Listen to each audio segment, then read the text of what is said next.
حضرت عمر رضی اللہ عنہ کے بارے میں آتا ہے کہ جب وہ مسلمان نہ ہوئے تھے، دین اسلام میں داخل ہونے سے پہلے ان کی جرأت اور بہادری اس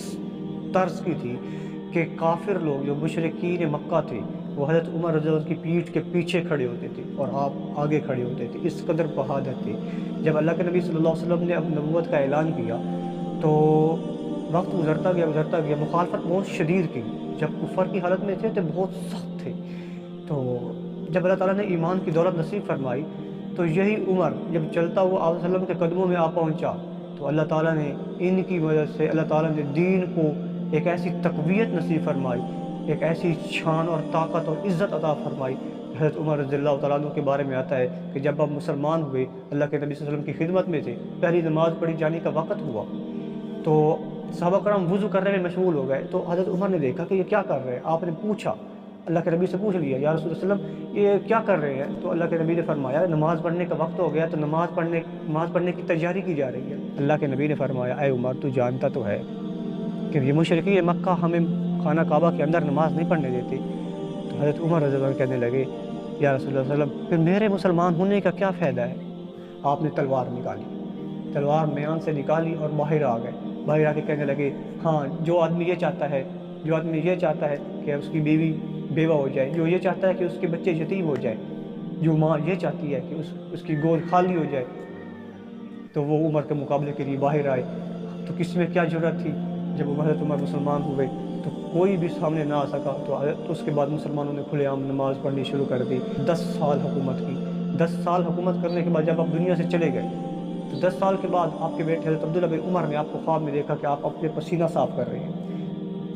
یعنی اتنے پریشان ہیں، اور آپ کی کیفیت، ظاہری کیفیت یہ ہے کہ آپ کو پسینے آئے ہوئے ہیں اور آپ اپنا پسینہ صاف کر رہے ہیں۔ تو آپ کے بیٹے نے پوچھ لیا ابا جان کیا بنا؟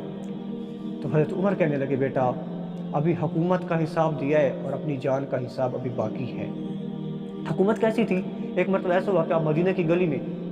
بغیر جوتا پہنے، سر پہ بغیر کسی کپڑے کے مدینہ کی گلی میں بھاگتے ہوئے جا رہے ہیں، تو رستے میں حضرت علی کرم اللہ وجہ مل گئے اور آپ نے پوچھ لیا اے امیر المومنین کیا بنا، کیوں آپ اس طرح یوں ننگے پاؤں اور ننگے سر بھاگ رہے ہو مدینہ کی گلیوں میں؟ تو حضرت عمر رضی اللہ عنہ کہنے لگے بیت المال کا ایک اونٹ کہیں بھاگ گیا ہے، اس کو تلاش کرنے جا رہا ہوں، اس میں پتہ نہیں کتنے یتیموں اور مسکینوں کا حصہ ہے۔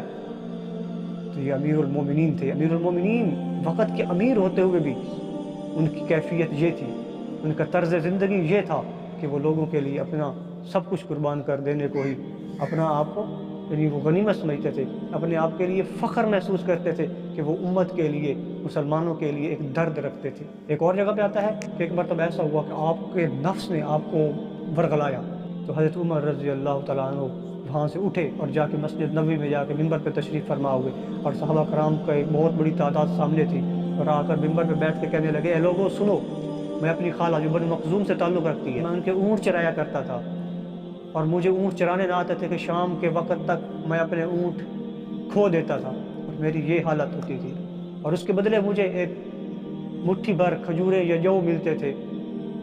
اتنی بات کہی اور ممبر رسول سے اترے اور نیچے آ کے بیٹھ گئے۔ تو صحابہ کرام حیران ہو گئے کہ آج کس طرح کی گفتگو کی امیر المومنین نے؟ تو ایک صحابی نے ڈرتے ڈرتے پوچھ ہی لیا امیر المومنین آج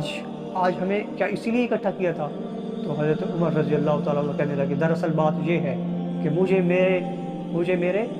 ضمیر نے جھنجھوڑا، مجھے میرے نفس نے کمزور کرنے کی کوشش کی، تو میں نے کہا چلو اپنے نفس کو اپنی اوقات ہی یاد دلا دوں۔ امیر المومنین تھے، اور سوچ کس طرح کی تھی کہ کہیں نفس کے ہاتھوں میں نفس کا غلام نہ ہو جاؤں۔ جو امت کا درد رکھتے تھے، جو امت کا احساس رکھتے تھے، پھر اللہ تعالیٰ نے ایک ایسی شاہی اور ایسی سلطنت عطا فرمائی کہ آپ کو اللہ تعالیٰ نے ایسا دور حکومت اور ایک ایسا نظام عطا فرمایا، یہ مثال نہیں دے سکتی کہ ایک ہی گھاٹ پر شیر اور بکری اکٹھے پانی پئیں۔